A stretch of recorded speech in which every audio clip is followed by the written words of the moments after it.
He's a riot, dude. I like Mitch Hedberg. He's my guy. Is he? As far as comedy goes. Really? What is his what do you call, like, style or whatever? Just a one-line king, just real. Oh, one-line king. He's like, you know, an escalator is never broken. It just becomes stairs. Like, sorry for the convenience, but you can still get there. Yeah, but you can still get there. Like a duck's opinion of me is based on if I have a loaf of bread. That's funny. Yeah. How old is this guy? How long has he been doing stand-up? He passed away, unfortunately. He was a drug addict. Oh, no. One of the best stand-up comedians ever. What was his prime time like? When was he kind of a star or in his prime? Can't remember the years, because, you know, I wasn't in tune until after he passed away. Yeah. And Pretty recent. Yeah. Oh, okay, recently then. Yeah, cool. Like probably late 90s. Yeah. He was on, you know, The Tonight Show. And damn. That's when you made it big, when you're on The Tonight Show. And he got to sit down on the couch and all that afterwards. So he made the mark. Yeah, that's what's up, dude. He's like so off that people don't really get him. So like they're in the audience and there's like this 30-second lag time until they get the joke. Well, I had to think about the duck one, but I think that's intentional. Yeah. Right? Yeah. Oh, yeah. Yeah. What was it, the line that the dude... Like, I forgot to pretend to water my fake plants, so they died. Yeah, like I bought a parrot. It did not say it was hungry, so it died. Like just like I totally get it. It's as simple as it gets, and anybody from 9 to 90 is gonna get the joke. Yeah, he's like, if you're really hungry and you want 2,000 of something, you just eat some rice. Like, he's so out there. Like, I can just imagine him in a hotel room, like just geeking out on some normal life. Yeah, normal life thing jokes. And making it funny. You know? That's pretty rad. That's pretty rad. You know, some people are like just born that way, born funny with that quip sense of humor. But I wonder, you know, it also I think has a lot to do with the way that you grow up and who you're around. Right. People kind of grow up in a mindset based on who they're around, for example, right? True. The luxury of being able to be wise and make those decisions about like what I need, you know, not dwell on the negative and just get through each day and just make the best of it. Like, we can't worry about too much. We can't, you know, ponder about the past. Like, we got to live in the moment and cruise, you know? But when you're struggling, it's all about like, you're like battling between feeling guilty in the past and worrying about the future, and you can't live now. Yeah. You know, that's why I like art, because it forces you to live now, like right now. Yeah. This is it. Right here. You know? I feel you on that, dude, because when I sit down, and I don't play for real, but when I sit down and I start jamming, man, it's music, same thing. It's dance. That second, that moment, that feeling, just when I start to get into a groove and get into a cruise, nothing else matters. I'm not maybe I am thinking negatively, or maybe it's a somber or a bluesy song, you know what I mean? But I'll tell you, I feel more in a therapeutic way, even when it's a low song and even when it's a high song. Right. It's a creative process that gets my positive juices going, and I start to see my songs evolve in a positive way sometimes, or in a really heavy way, but it's out now. That flow state, it's like you spend like even setting up painting or doing anything, music, whatever, first you got to like block everything out so you can create that time, and then you start doing it, and then all of a sudden if you get into that flow state, that's like the only pure escape for me. I feel guilty like saying I'm escaping, but yeah, it's like, you know, the purpose of thinking is to stop thinking. Whoa, you know? Bro. You know? So that's what art that's what art does about that. That's what art does for me. I can not feel guilty escaping, you know? Wow. That makes sense? That does make sense. It's a very selfish act. Kind of blew my mind. While you're doing it, it's a very selfish act. You're blocking everybody out. Everyone feels worried if they're going to interrupt you, and you're very, you know, you're not approachable when you're doing art. That's why live art's so cool, because people are like, should I talk to him? I don't know. Should I tap him on the shoulder? You're like, sometimes most people just realize when I'm in that flow state and they don't interrupt me, but you know, I've been painting bars for 20 years, so there's people are drinking pretty heavy and having fun, and I just go with the flow. You just it's a cool thing, blocking out the world and trying to reach your flow state where you feel most peaceful. I think that's like pretty much what we do. We work hard, but we also seek that moment where we can be ourselves, love ourselves. Only a handful of people, I think, have experienced that, bro. Yeah. You know what I mean? To really feel and experience a flow state. I'm 40. I'll be 40 coming up in next April. And I agree. I didn't even know this flow state thing existed. I'm being super real right now. The bottom line for me, and I think people in general, is to find some sense of purpose, if that's what you want to call it. It sounds a little freaking cliche if you ask me, but when you talk to someone, like you right now, right here, and we're talking about escape, but it's also a therapy. Yeah. Oh yeah. And then it's also this epic, it's the most, without psychedelic drugs or anything like that, it's the closest you can get to being just like bliss. Yeah. Bro, this flow state you talk about is the realest. That's why I like hearing like the real version from real folks that experience it on a regular basis. The first time I experienced it was at the Belly Up. I was listening. There was 3 bands that night, but I always paint better when I've never heard the band before, because there's no anticipation. I'm just completely channeling the experience as it's happening. Cool. And I'm not like, I know this song, I'm not singing along. This band, the Simpkin Project, and I've come to love them. I painted with them many times, but I was doing a really big painting of Swamis, couple waves peeling in, and the music just hit me, and it felt literally like I was out of body. I was like watching myself effortlessly paint this painting. Like I couldn't even believe, like I didn't have to think. There was no thinking involved. Everything was timed to the music and flowing, and I just did this huge painting in like 2.5 hours, and I never had done that before. I mean, I've been practicing many years, and I never really finished the painting completely, but that particular night was like the first time I experienced that effortlessness, where it's like, if you're spiritual, I say like God takes over, and that's when you've found your calling, your purpose, you feel that peacefulness. That's why, like, with what's going on now, like I physically cannot go do that. Yeah. I can do it in a controlled environment with 4 people, but it's not the same. If you're out in public or at a festival, it's like everything is just like, it just gives you like, yes. Word. And then hopefully people see you doing what you love, and that inspires them to at least first start the search to find their purpose, and then set up the plan to do it, Yeah. So, that it's cool if you can motivate people that way.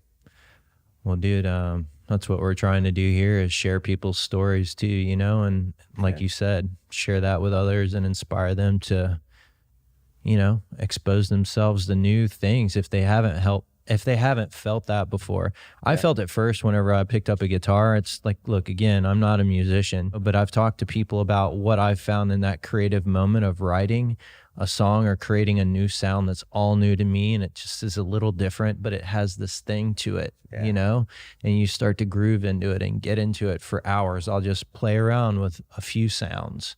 Yeah. And it doesn't sound terrible, but what it sounds like doesn't matter, because I get into this flow state, right? Yeah, it doesn't matter. And I don't care if anyone ever hears anything. Just the fact that I am able now in my life for the first time to escape my conscious mind, like you were saying, and get into that state, dude, it is the most rewarding thing. It's like you're a surfer, or, it's like when you get the barrel that you got and you get into that, and you are taken.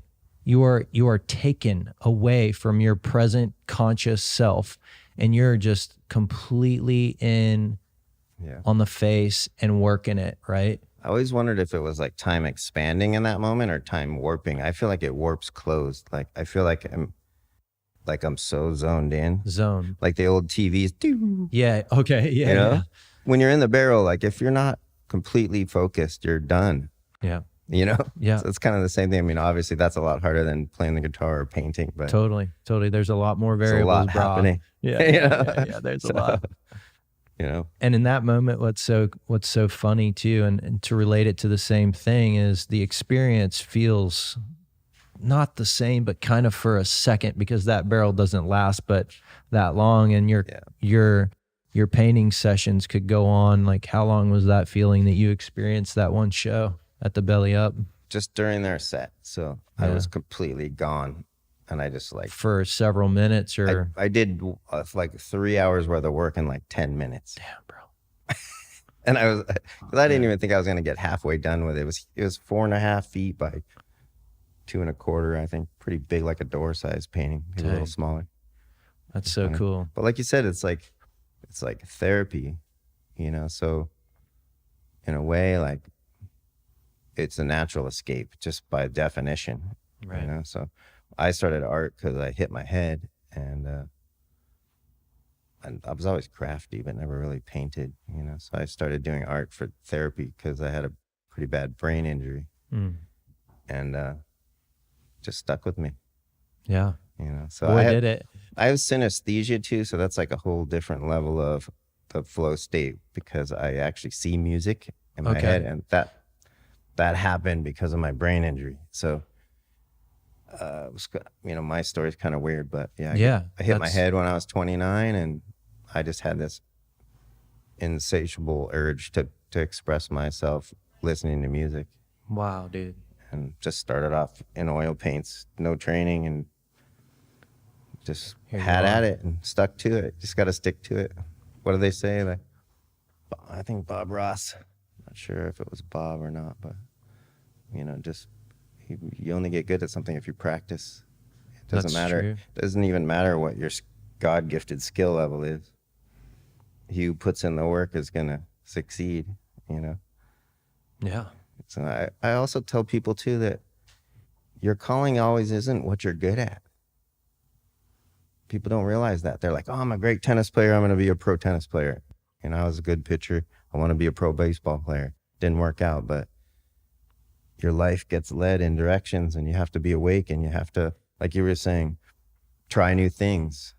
Like, always be trying new things. Always. You never know what's just going to fall in your lap, and that you fall in love with it, and you would have never thought of it, because you automatically think in your head, I'm not good at it. Like, when I do my art classes, everyone tells me before it, it's like 100% of the time, there's someone that says, I'm horrible at art, I can't draw a stick figure, and then they walk out of there with a beautiful painting. I've seen that personally happen in this studio right here, right? So that's that second level of art therapy, where you can sort of spread that. You know, we were saying now art's kind of selfish, but what's cool is like you're escaping, like we were talking about, but it's also a gift. So like you could share that song, I can share the painting, the story behind it or whatever, and it lives. Yeah. You know?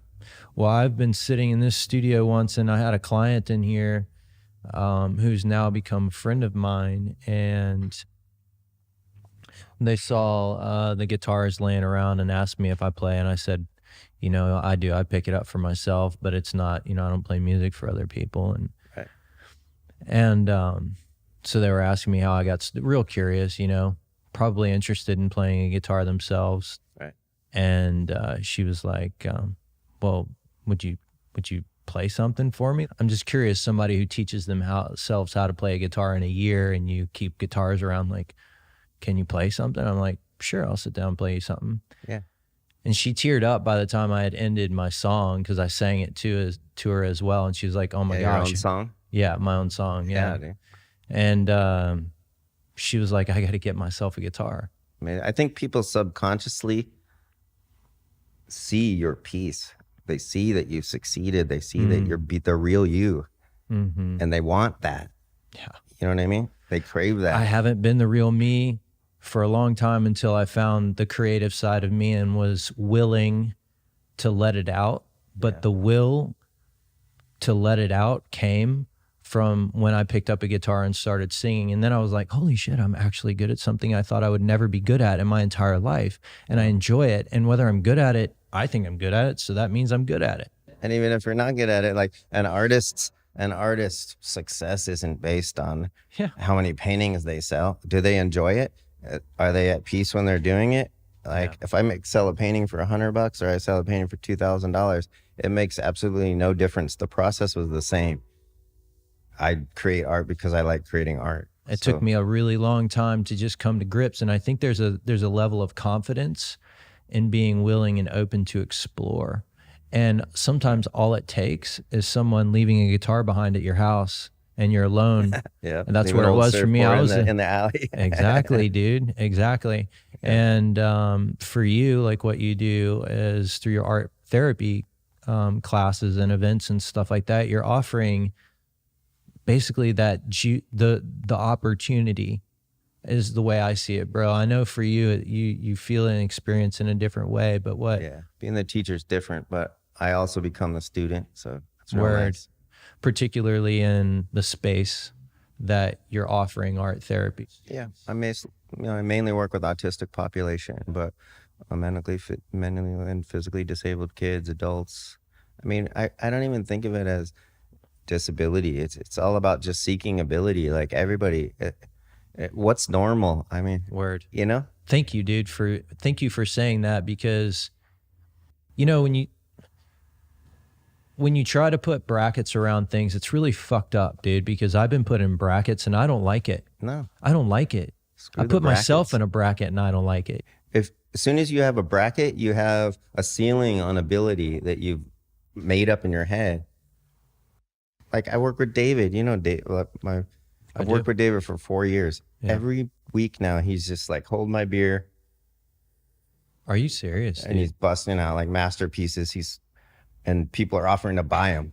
That's amazing, dude. And he's just following along. Like I was doing this album cover of a desert scene, and he didn't want to do the people because it was too difficult. I had like a soldier on there and a Rasta man, and they're out looking over the desert, and he just was in the zone. And I just instruct him and encourage him. And some days it's a total nightmare and a meltdown, and some days it's like a masterpiece. Damn. You know, and if people just suspect that because somebody has this disorder or whatever label they have, like none of that makes any sense to me.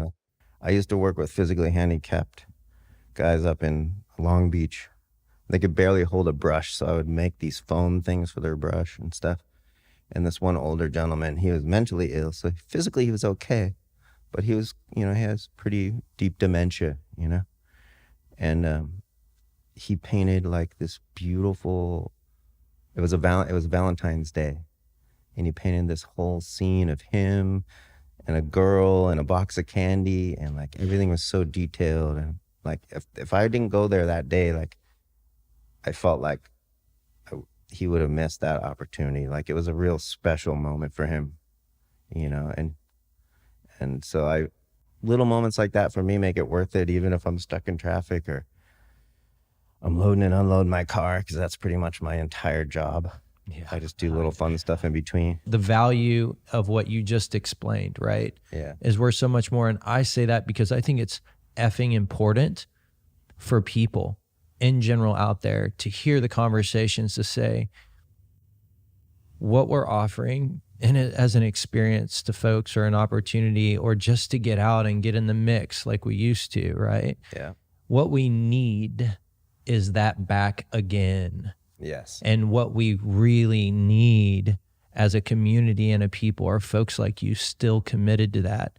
We got to keep that alive, bro. So I hope that there's a place for that, because you got our support in that, and the value that comes with what you're doing with folks is worth so much. My last event was here on I remember, dude. I didn't realize that was your last event. I believe it was March 7th, and the media was hyping Corona, of course. So that's right. We canceled the second event actually here because of COVID. I forgot about that. Right at the beginning, like right before the whole actual lockdown. So we lost a few students, but then your neighbors came Oh, that's and the right. kids. So we filled out all the seats. But I mean, I don't. A lot of my people don't know that you guys sponsor a free event for art for kids of all abilities, and Word. it allows me to like not be spending my own money to try to help the community. And it's just like to have that kind of support is just like I'm not truly grateful for that, because I'm able to give back. We have 12 kids do a painting, they're stoked. It is a pure community. That's why it took me a while to process what's happening right now, because of the lack of community, the lack of, like, my job is hands-on, physical, holding brushes, teaching kids, one-on-one. Like, most of my students I can't teach right now. I have a few parents that are comfortable with me working with their children, and I work with David every week. That's so cool that you have some clients that are still reaching out and wanting to work with you. I'm sure it's super critical for them in this time, though, to be honest.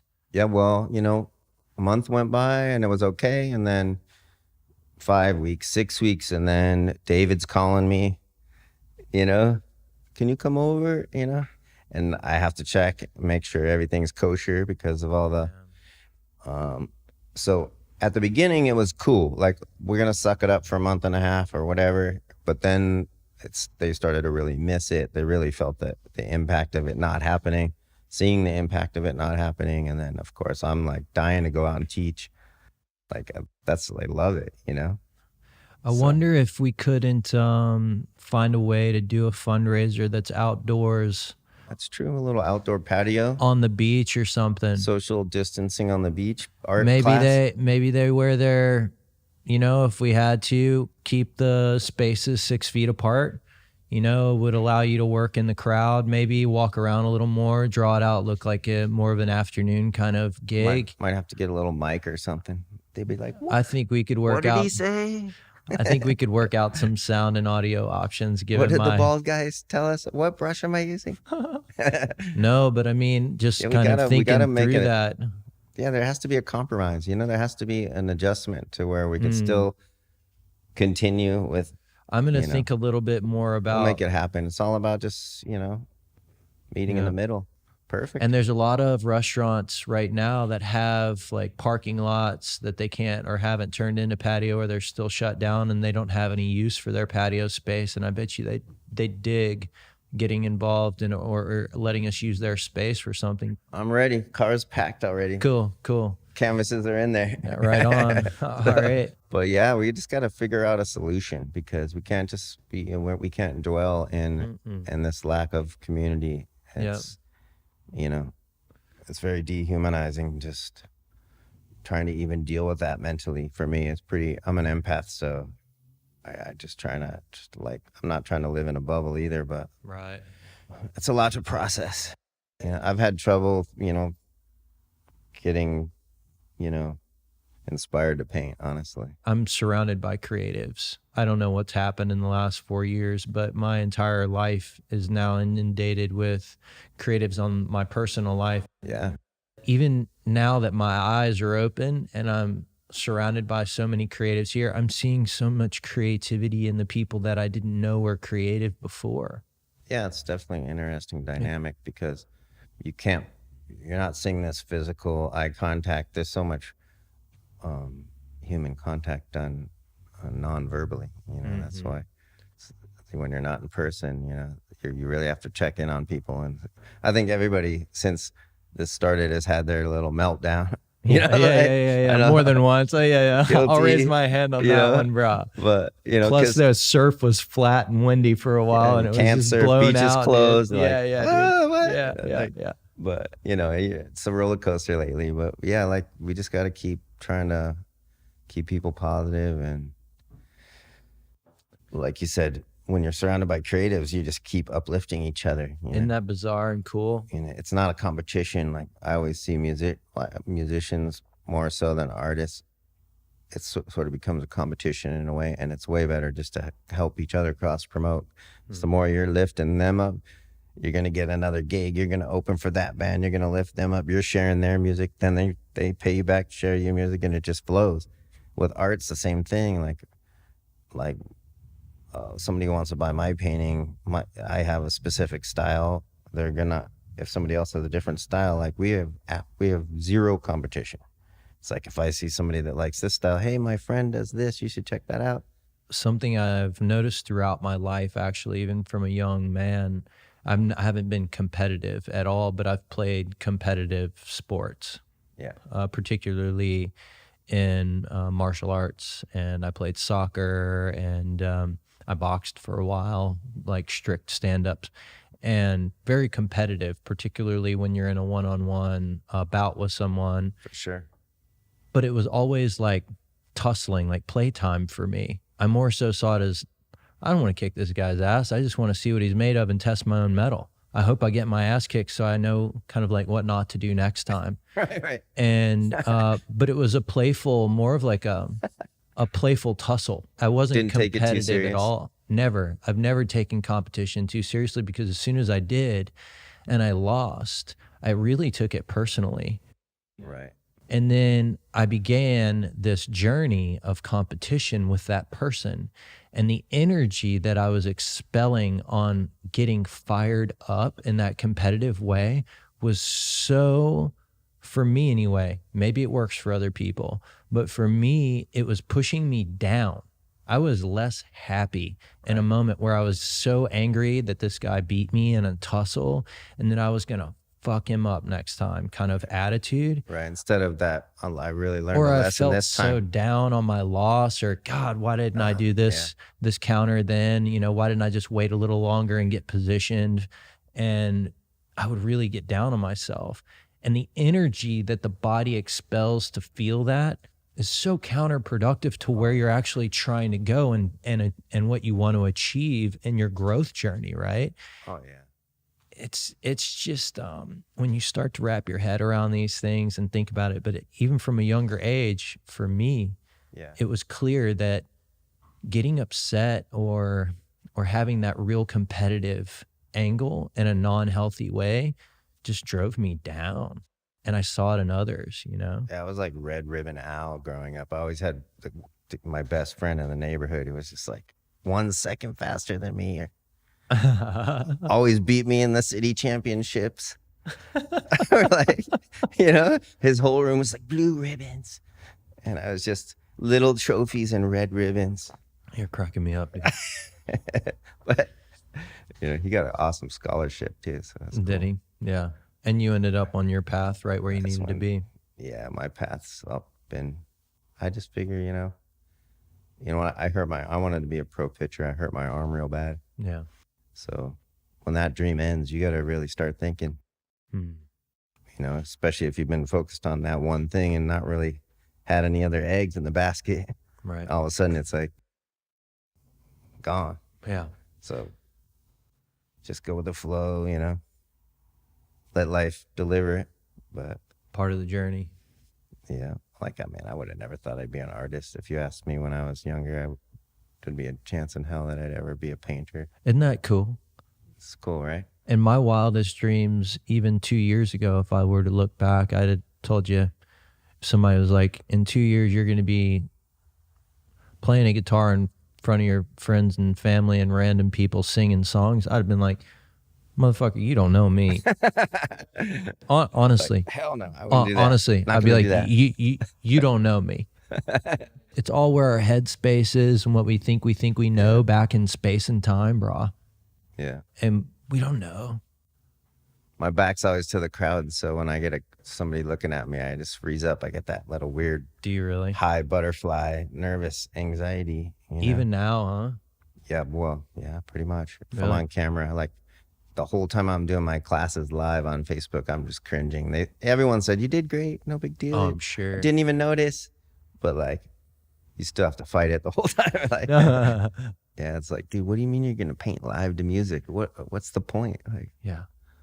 And then you just do it, and then you just get weirder, and then it becomes normal, and then they expect you to be there.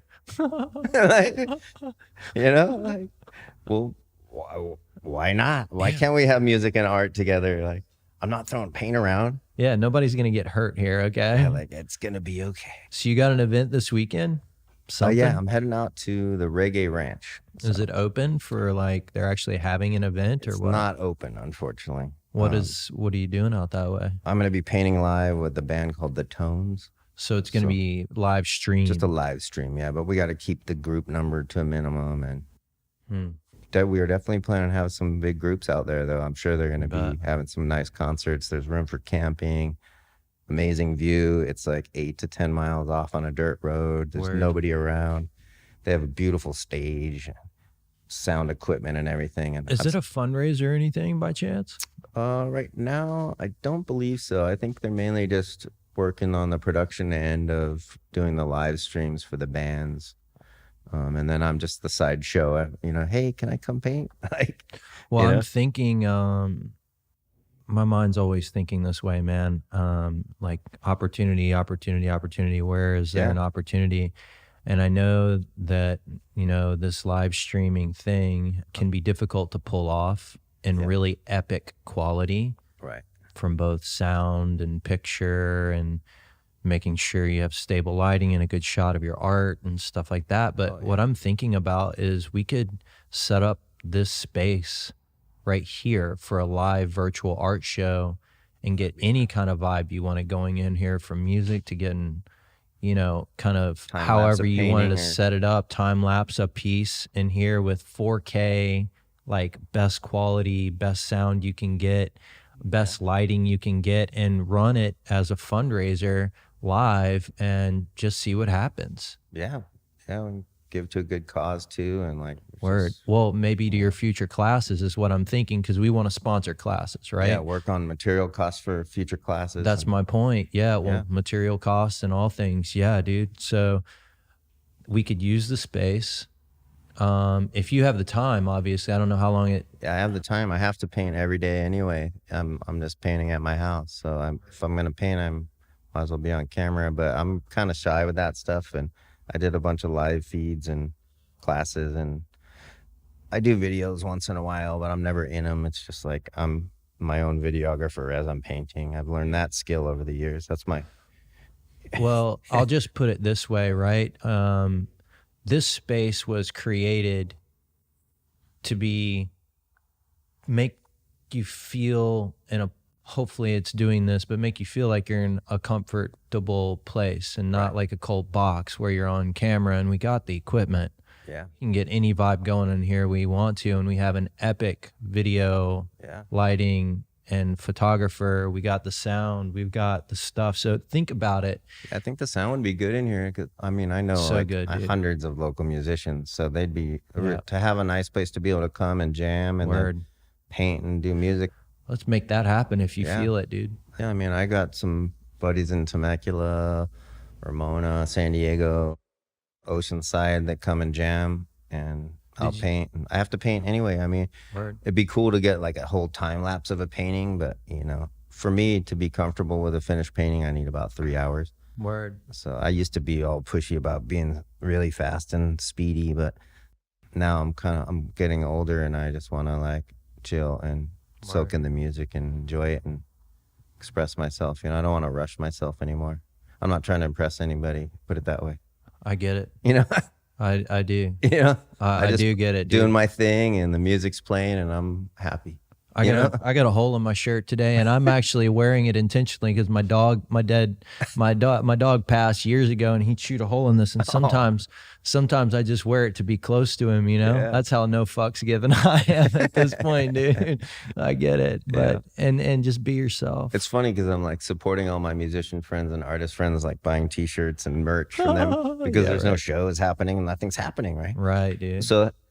But I'm thinking to myself, so when am I going to be able to go out and look all baller with my new shirt? Today, homie. I'm rocking this one today. And I'm going to Target. I have Kyle Smith is a friend of mine. He has a shirt that says reggae to keep the kids off the mumble rap. Oh, nice. And everybody laughs and they stop me. They're like, what does your shirt say? And then he can do ska or punk or whatever. Yeah, that's classic. He's like all genres. That's funny. And then my other friend has a company called Rastafari, like play on Rastafari. Cool. But it's, the Rasa. what we should do is I think talk a little bit further about coming up with some ideas that we can use the space. Yeah. And looking forward to talking to you about that. Where can people online find you? alschollart.com, mainly Facebook's my Best personal place. page. Al Scholl is where I'm pretty current. Instagram, Al Scholl Art.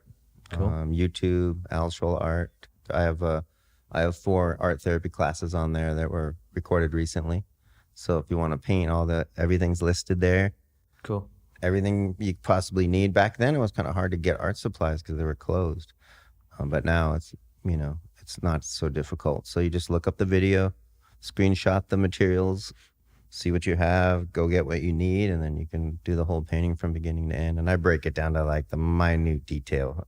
Perfect. Like measurements and brushes and paint and how much paint and damn, dude, everything. So, well, I hope that's successful for you at this point, and we will do everything we can to push traffic that way to your classes, and we'll include that, all the links, all your pages, whichever ones, and make sure we include it in all the show notes and YouTube and everything. We don't have the reach you have now, but you never know. These things pop, episode 8 pops up in a year from now, and after this thing gets cruising, you never know how much traffic. So we're doing everything we can at this point to we want to support, dude. Yeah, I'm going with the Bald Ross. That's my teaching name. The what? Bald Ross. Ball Ross. It's a play on bald Bob Ross, but Bald Ross, RAS. I love it, dude. I'm like right now I'm trying to set up the technology part because I really just winged it at the beginning. Cameras and stuff, you mean? Totally winged it at the beginning. So I want to get it more pro style. I'm working on custom orders right now. So I can't be doing 8 different things. Right. I just want to focus on that. And I've been going out trying to catch bands at practice. So I'm like, I'm going to Ramona, watch the Ocean Natives play in the garage. And like last week, we did a Tape Heads TV event where Ocean Natives played and we live streamed the whole thing, did the interview with the band and stuff. It was cool. So we're just trying to improvise, keep the music going, keep the live streams going. And, obviously it's tapering off. At the beginning, there was like 40 live streams you could watch at the same time. Wow. But yeah, that little roller coaster right now, I think for me, function wise, I just have to do one thing at a time. Word. Because I'm not real technical. I'm learning about the cameras and what music is okay. And like my first video got muted because I was playing music that was copyrighted. So worked out all the it definitely wasn't pro style, but it's good enough to anyone can do a painting and have a great time. I can attest to that. You're one of the best teachers from a painting perspective. I've never thought that I could paint some of the things that I painted in one of your classes. Like we talked about before, it's like a little math project. It's just one little thing at a time, Don't let it overwhelm you. We're going to do this now, and then we're going to do that. And then voila. That guidance element though is important, because I've tried to go back and resketch or repaint using the techniques that you taught in the session. I got to do like 100 more classes before I can do it on my own, bro. Yeah. Just to be honest. So I might be signing into some of your classes. I think once you've done it like the 3rd time, it starts to sink in to where you don't forget. Like I paint every day for 20 years and I'll forget stuff like, wow, I forgot about that technique. Like, how did that just go away? And then you remember again. Or for me, it's like this, you find that right old brush that works, and it just, something happens, right? It's like that, a lot of that, the creative thing, like imagine playing the guitar, you get in a groove and it's not necessarily like the tool, it's just the magic that happens in that little moment. Absolutely. And sometimes you do come back to a strum pattern and you just change it ever so slightly for the moment. And you're like, man, that's just as sweet as it could get. Get that little moment where I'm like, I got this gnarly old fan brush. Look at this, making these trees all perfect, And That's then awesome. Other days you're just like, oh, you paint it. Oh, I'm gonna paint it black again, and you start it, do it again. And it's not working, and you're like forcing it, What I would say is that you're on a journey in life for those moments for yourself and to show other people how to have more of those moments in their life. Am I right, dude? Exactly. Yep. You have to set the example. Somebody has to, you gotta keep inspiring people. Like, what, we're here to help each other. What other reason are we here? I mean, I get it. you know what? Let's lift each other up. You know, like I'm about it, dude. seeking ability, I'm about it. try new things. So I appreciate you, Al, for coming down. Appreciate it, man. I Thank really you so do, much dude. for having It's me. so fun to So catch great up to with see you guys, man. Same to you, bro. It's been 4 months. I can't believe it. It's an honor to be here, and you know, I appreciate the help with promoting the art and the music, and you know, It's an honor. Any event that I do is going to help a musician out, or a student, or another artist, or another entrepreneur, or another. You know, we just, you know, just keep pushing. Dude, it's an honor for us to have you. Dude, you're, in my mind, dude, you're up there, bro. You know what I'm saying? I just so work hard it's an and honor to try, have you dude. here. That's real. That's from the heart. Appreciate it, man.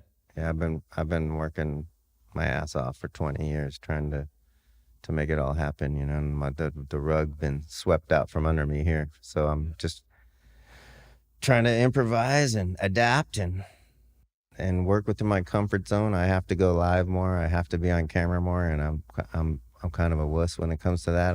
My courage level is pretty low, so these next couple months for me are going to be a real challenge. Well, let us know how we can help, because we want to help, and we're here, and we have the stuff, we have the skills, and we have the know-how, and we want to help. Yeah. And So if I don't just have to let do the us know. camera too, that's so great, because I'm all like panicking about the camera, and then I got to do a painting, and then my camera's overheating, and the music's too loud. Or I put a piece of tape over the microphone. I'm like, talk about a rookie. Yeah. Bro, we got you. Let us Appreciate help it, you man. here in the space. So Appreciate it. much appreciate you, dude. Thank you for having me.